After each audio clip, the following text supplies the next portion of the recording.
नमस्ते प्रशिक्षणार्थियों, इस सत्र में आप फास्टनर्स को कैसे फिक्स किया जाता है इस बारे में सीखेंगे। इस सत्र के अंत तक आप गारमेंट्स में उपयोग किए जाने वाले विभिन्न प्रकार के फास्टनर को जानने, हाथों से बटन लगाने के स्टेप्स को समझाने, बटन के माध्यम से सिलाई को जोड़ने और शैंक बनाने के स्टेप्स का वर्णन करने में सक्षम हो जाएंगे। प्रेस स्टड अटैच करने के स्टेप्स को समझा पाएंगे और मेटल हुक को अटैच करने के और थ्रेड से आई बार तैयार करने के स्टेप्स का वर्णन भी कर पाएंगे। कपड़े के टुकड़ों को एक साथ जोड़े रखने के लिए गारमेंट कंस्ट्रक्शन में फास्टनर महत्वपूर्ण भूमिका निभाते हैं। फास्टनरों के विभिन्न प्रकार हैं। कुछ डेकोरेटिव प्रकार है तो कुछ अन्य विशिष्ट प्रकार है। Button, press stud, zip, Velcro strips, hooks और आइज, बक्कल और क्लैप्स आदि सामान्य फास्टनर्स है। फास्टनरों का उपयोग garments, bag, purse, suitcase cover आदि में किया जाता है। बटन विभिन्न प्रकार के होते हैं। वे प्लास्टिक, नायलॉन, मेटल, चमड़े, वुड, पर्ल, हाथी के दांत आदि से बने होते हैं। वे गोल, लंबे और अंडाकार आकार में हो सकते हैं। हाथों से या मशीन से स्टिच करके बटन को फिक्स किया जा सकता है। इनका उपयोग सामान्यतः पहनने वाले वस्त्रों में किया जाता है। शैंक और सीव थ्रू ये बटन के दो प्रकार हैं। सीव थ्रू बटन में 2 या 4 होल होते हैं जिनके माध्यम से बटन को सील दिया जाता है। शैंक बीनीथ के साथ शैंक बटन प्रोवाइड किया जाता है जिसके जरिए इसे फिक्स किया जा सकता है। इसका उपयोग अक्सर महिलाओं के टॉप और बच्चों के कपड़ों में किया जाता है। उसी तरह ज्यादातर डेकोरेटिव हेतु से या कोट या यूनिफॉर्म जैसे भरे कपड़ों में इसका उपयोग किया जाता है। जिप फास्टनर सबसे महत्वपूर्ण फास्टनर एसेसरी है। चेन जिपर यानी कि इनविजिबल जिपर, लैडर जिपर और ओपन एंड जिपर जैसे विभिन्न प्रकार में जिपर्स उपलब्ध होते हैं। हल्के और फाइन कपड़ों के लिए प्लास्टिक से बने हुए जिपर तो भारी कपड़ों के लिए मेटल से बने हुए जिपर का उपयोग किया जाता है। सिंगल और ओपन एंड जिपर का उपयोग स्पोर्ट्सवेयर, जैकेट और आगे से पूरी तरह खुले वाले कपड़ों के लिए किया जाता है। जिपर मशीन से फिक्स किए जाते हैं। इसके लिए एक स्पेशल अटैचमेंट का उपयोग किया जाता है। इसमें मशीन के प्रेशर को जिपर प्रेशर फुट से रिप्लेस किया गया है यानी बदल दिया गया है। हुक्स और आई विभिन्न प्रकार और आकार में उपलब्ध है। इसका उपयोग ट्राउजर और महिलाओं के कपड़े में किया जाता है। बकल और क्लैप्स मेटल या प्लास्टिक से बनाए जाते हैं। उनका उपयोग बेल्ट सस्पेंडर्स में किया जाता है। आइए हाथ से सीव थ्रू बटन कैसे लगाते हैं इसके बारे में जानते हैं। ये एसेसरीज करने से पहले आपके पास हैंड नीडल, कैंची, लंबा कपड़ा, सिलाई का धागा, बटन, प्रेस स्टड और मेटल हुक ये सब उपकरण और मटेरियल है या नहीं यह सुनिश्चित कर ले। 30 सेंटीमीटर बाय 90 सेंटीमीटर का लंबा कपड़ा ले और उसे 15 बाय 15 सेंटीमीटर के 12 स्क्वायर टुकड़ों में मतलब 6 चौड़ाई के हिसाब से और 2 लंबाई के हिसाब से मार्क कर ले और कट करे। 2 टुकड़े ले, उन्हें एक दूसरे के ऊपर रखे और किनारे से 1 सेंटीमीटर छोड़कर मशीन से चारों ओर सिलाई करे। नीडल में एक धागा डाले। धागे के किसी भी सिरे को गांठ ना लगाए। कपड़े पर 5 मार्क सेट करें।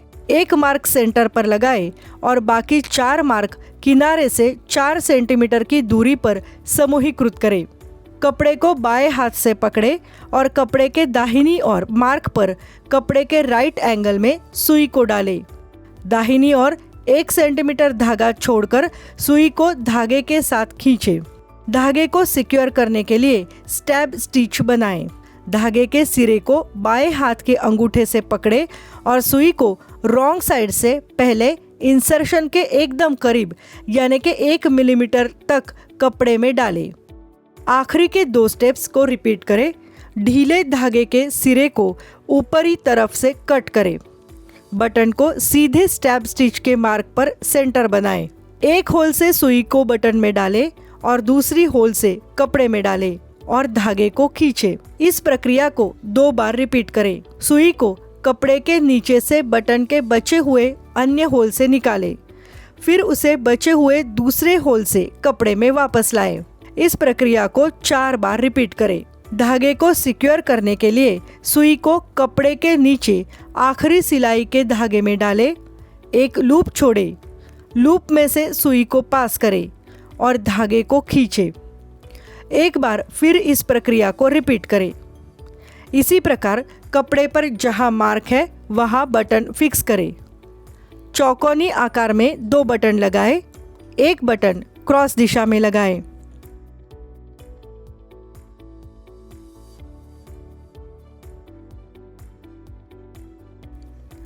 आइए अब सीव थ्रू बटन कैसे लगाते हैं और शैंक कैसे बनाते हैं इस बारे में जानते हैं।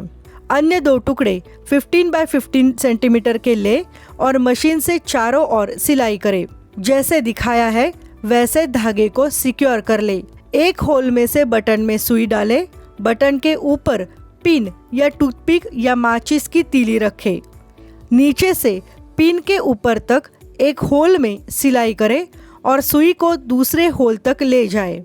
इस प्रक्रिया को 2 या ज़्यादा बार रिपीट करें। बटन के अन्य बचे हुए होल में से सुई को ऊपर की ओर बाहर निकालें और विपरीत होल से वापस कपड़े में डालें। इस प्रक्रिया को 2 या ज़्यादा बार रिपीट करें।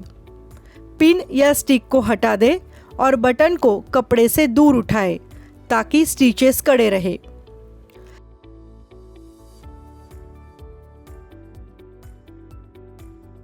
शैंक बनाने के लिए धागे को सिले हुए बटन के धागे के नीचे मजबूती से लपेटें। शैंक में एक सिलाई साथ धागे को सिक्योर करें। एक लूप बनाएं और उसमें से सुई को डालें। धागे को टाइट करें। यहाँ प्रेस स्टड को अटैच करने के स्टेप्स बताए गए हैं। कपड़े के 4 टुकड़े 15 बाय 15 सेंटीमीटर के ले मशीन से 2 टुकड़ों पर एक साथ सिलाई करें ताकि आपको 2 सेट मिल सके। एक सेट पर बॉल पार्ट्स और दूसरे सेट पर सॉकेट पार्ट्स फिक्स करने की पोजीशन को मार्क करें। सुई में 2 धागे डालें। दोनों कटे हुए एंड को नीडल आई में डालें। धागे को सिक्योर करने के लिए सुई को कपड़े पर जो मार्क किया है वहां नीचे की ओर डालें। सुई को 2 मिलीमीटर की दूरी पर ऊपर की ओर बाहर निकालें। धागे को आंशिक रूप से खींचें और धागे के एंड पर लूप में से सुई को पास करें। 2 धागों के साथ 4 डबल होल स्टिचेस से बॉल पार्ट के एक होल को फिल करें यानी कि भरें। बटन और कपड़े के बीच की सुई को बगल के अगले होल में डालें। डबल लेयर वाले कपड़े के लिए आप सुई को कपड़े के दोनों लेयर में भी डाल सकते हैं। बॉल पार्ट के दूसरे होल को समान तरीके से भरें। बैक स्टिच और कट के साथ कपड़े के नीचे से धागे को सिक्योर कर ले। कपड़े का दूसरा सेट ले, मार्क के ऊपर स्टड के सॉकेट पार्ट्स को रखें और बॉल पार्ट की जैसे सिलाई की वैसी सिलाई यहाँ भी करें। सॉकेट और बॉल पार्ट के स्टिचिंग एरिया एक दूसरे को कवर तो नहीं कर रहे हैं, इसका ध्यान रखें, अन्यथा प्रेस स्टड आसानी से खुल जाएंगे। यहाँ पर मेटल हुक लगाने के और धागे से आई बार बनाने के स्टेप्स बताए गए हैं। कपड़े के 2 टुकड़े 15 बाय 15 सेंटीमीटर ले और डबल लेयर का सेट बनाएं।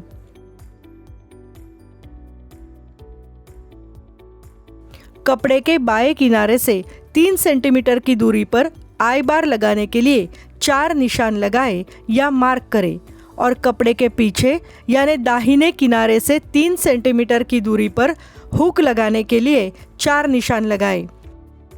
स्टैब स्टिच द्वारा या लूप से छूटे हुए किसी एक मार्क के ऊपर डबल थ्रेड को सिक्योर करें। मार्क के ऊपर हुक लगाएं।